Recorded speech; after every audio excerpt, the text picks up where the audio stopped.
to another edition of the GSMC College Football Podcast brought to you by the GSMC Sports Network. We have a great show for you today. It is May 20th, a Monday here. I'm your host, Tommy Brzee, as always, and we're going to start talking a little bit about the House versus NCAA settlement that could be coming this week. It sounds like the non-Power 5 schools are none too happy about the agreement that was settled, and I wouldn't be too happy if I was them either. So we'll break that down to start today, and then we'll get into Florida State a little bit. They are not fighting the ACC right now. They're fighting the NCAA over some recruiting violations, trying to get those punishments dropped because they feel that the NIL basis that they were punished with should not hold against them going forward. Then we have quarterbacks that could flip college football on its head this upcoming year. Some are experienced, established guys. Some are guys that are a little bit lower on the thought process when you talk about big-time players in college football. We'll get to spring overreactions. We've been doing this a lot. We're over to the ACC at this point, so we'll break down Clemson, Miami, Georgia Tech, and Louisville today. And then we'll get to a Good Vibes Monday, and we'll talk about the College Football 25 trailer release. We'll talk about some of the game modes, some of the different gameplay aspects that have come out, and it's all awesome. So we'll break down all of that at the end of the day to kind of get you guys off on the right foot. But before we jump in, I do want to remind you all we get tons of questions and comments throughout the show, and the best way for you all to get your question on the screen and have a fun back and forth here, you can bring up a question, you can call me out on something you think I was wrong about, whatever you guys want to use that for. You can use the tip and donation link at the bottom of the screen, gsmcpodcast.net. It's a huge help not only to us here at the network, but to you all. You get to have a fun kind of interactive experience here, and we both get to kind of get to know each other a little bit better, which is always fun. But let's jump in and let's talk about the House versus NCAA case. This is something we've talked about a lot, and plainly, it's because it's one of the most impactful things in college sports right now, and I promise I would not be spending time on a court case if that was not what was going on, because this is not necessarily my favorite thing to talk about. I love talking about football, I love talking about the upcoming season, but this is just too important to overlook. So it sounds like a settlement is coming close to being reached in the House versus NCAA case. If you remember, this is the NIL back pay case that will likely cost the NCAA $2.7 billion in different kind of pots, and that's kind of what we'll get into today. So this settlement could come at some point this week. Pete Thamel did some fantastic reporting over on ESPN about this, and I have some quotes actually from his article in this segment to kind of break down where we're at right now. So the NCAA sent out a 4-page memo to all of the Division I conferences saying how they were going to cut up distribution for this new $2.7 billion. Now, it looks like 1.6 is going to come from reductions in what the NCAA pays out every year. So if you're not aware, the NCAA every single year pays out a certain amount of money to every team that they oversee. And that varies obviously from team to team, but that is where a lot of this money is going to come from, 1.6 billion of the 2.7. That other 1.1 is going to come from what they call NCAA reserves, so catastrophic insurance, new revenue, budget cuts, things of that nature. So there's going to be some things that are going to happen in the NCAA offices that are not going to be easy. Definitely some probably staff cuts, definitely some interesting decisions that they were not planning on making. I think probably 3 years ago, if you asked them, they did not plan on having to deal with this, but this is the reality that they live in. So of the 1.6, because that's the one that we're really worried about when we talk about these new schools, is 60% of that is going to come from schools outside of the Power 5 schools, and then 40% will come from the Power 5 programs. To me, this is a little bit insane, and I fully understand, the counter to this argument, which we'll actually get into towards the end of this, but the group of 5 schools, if you were to stack up the money that they make comparative to the Power 5 schools and leave out even the group of 5 schools, you have FCS schools, you have CC22s, which are every conference that does not include college football. All of these schools are working with essentially razor thin margins as it is. And the idea that they would have to, as a group, obviously, garner more of that, pay more of that bill for the NCAA is just insane to me. I don't really understand why that would be the case. Now, I fully understand that the Group of Five has way more teams than the Power Five does, but I'd be very interested to see how that money stacks up comparatively. I would be a little bit surprised if any more than 40. I would be very. Excuse me, I'd be very surprised if only 40% of the money made from college football and college athletics came from the power conferences. I would bet it would be the majority of the money brought in from college athletics. So I think it's a little bit weird. The entire game of college sports and college football in particular has been stacking the deck against smaller teams. That's just kind of the way of the world, and it's slowly become more and more apparent.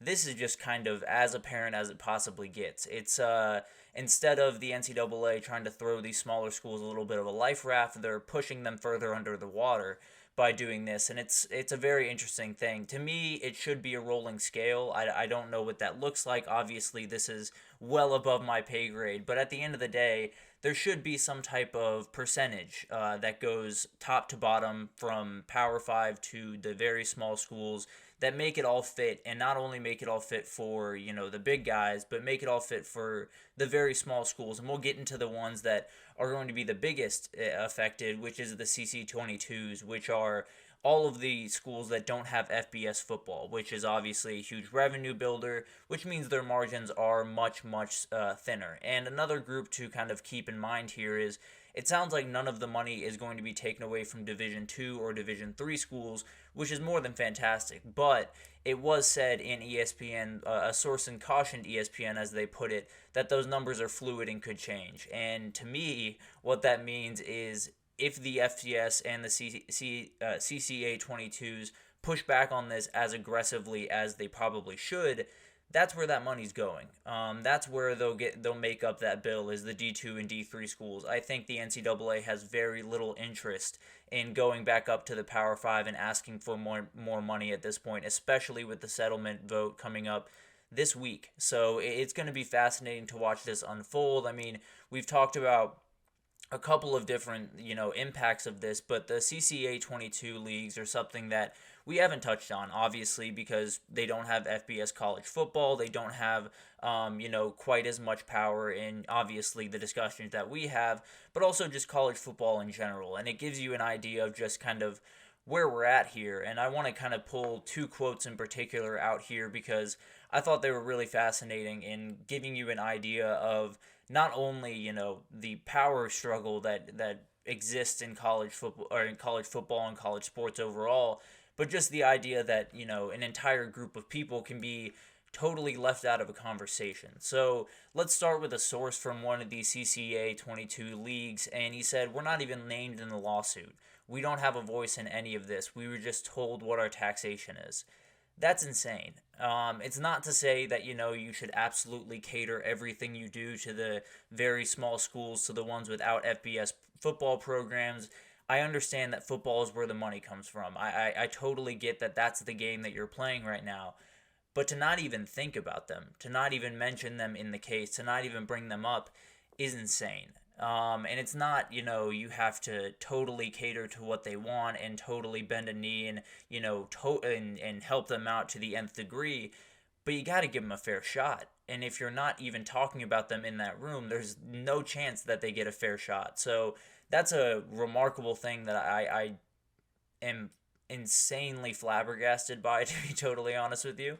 When we look at the NCAA, it's not necessarily quite so surprising that they would be, dismissive to the smaller programs, but to not even talk about them, or maybe they did talk about them and they just don't care, which is terrible all the same. But another quote I wanted to get to here is another one from one of these CCA 22 leagues, and it says, "This is incredibly unfair and a dramatic impact. I'm losing 10% of my operating budget. Do I cut 2 staff members in order to make that money go to Zion Williamson? 90% of this money in this suit projects to go to power football and men's basketball players. A 40% for power conferences isn't proportionate." So this is kind of the bigger thing to me. When we touched on these settlements early on, it was all about paying back some of the former athletes for what they would have made in NIL.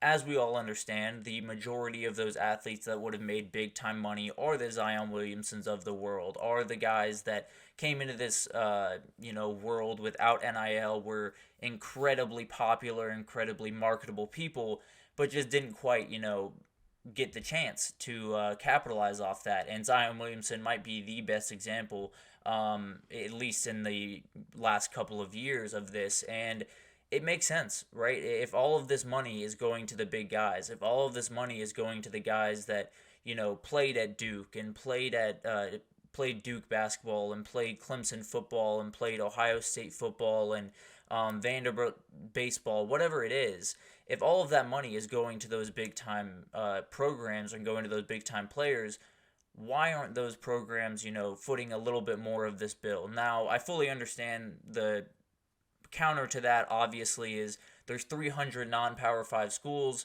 They're paying 60%. There's 68 Power 5 or Power 4 major football leagues in 2024. They're paying 40%. So there is that argument. There's no two ways about that. It is, a little bit less of a hit in terms of, you're spreading out the wealth a little bit more. But I'd be a little bit surprised if the money that was brought in by those two entities matched up to 60 and 40% of what the NCAA brings in. I would argue that the Power 5 brings in 50 or more percent of whatever the NCAA brings in on any year. I would bet it'd be honestly closer to 70 if I'm being totally honest. So this is one of those things that it's going to be hard to fight, to be totally honest with you. They have a meeting later this week with the NCAA and the Power Commissioners, and they're going to pass it. I have very little doubt on that. I don't know if, something miraculous can happen between then to make this a little bit more equitable for everyone, but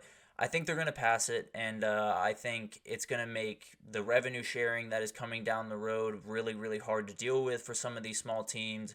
It's going to make the big boys very, very happy, and that's a big reason why they're signing it, why they're so eager to get to those meetings and make sure that thing is signed, because they know it's beneficial to them. But all of this is, the way of the world, right? It's just par for the course when we talk about college football right now. It's take care of the big boys and let everyone else kind of fend for themselves, which is not the way that, we wanted this to go, but it feels like that's the reality that we're working with. So you got to make the best out of something, right?